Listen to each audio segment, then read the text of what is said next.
सन्नी सागर entertainment channel के लाल button को दबा दीजिए और नए नए गानों का मजा लीजिए।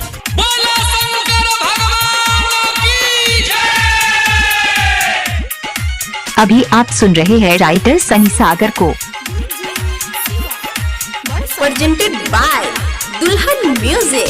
हम बना देबै अस्कार पिया चलू न देबै घर भोला आस पूरे तैयो दोनों प्राणी संगे मिलके जल चढ़ेबैयो दोनों प्राणी मिलके संगे जल चढ़ेबैयो।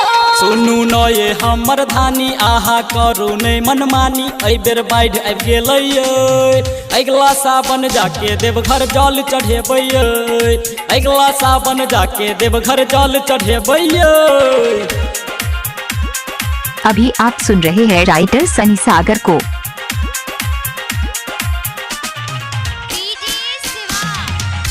अभी आप सुन रहे हैं राइटर सनी सागर को। प्रेजेंटेड बाय दुल्हन म्यूजिक। आई दिल्ली सावन पिया बात हमर मानो कहे छी बात हम और कुछ न जानो कहे छी बात हम और कुछ न जानो।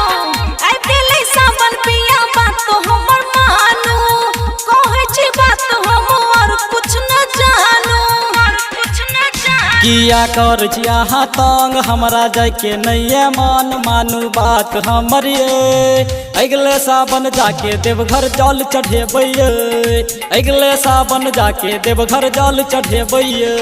प्रेजेंटेड बाय दुल्हन म्यूजिक।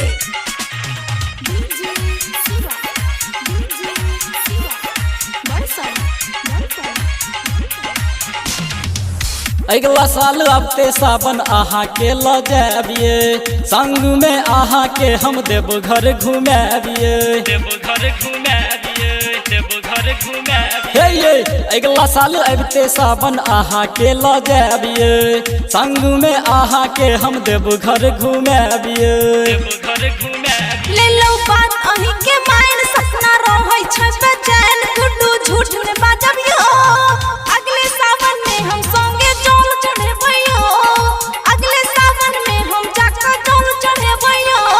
रिकॉर्डिंग बाय दुल्हन स्टूडियो मदनेश्वर स्थान मदना 9006831112।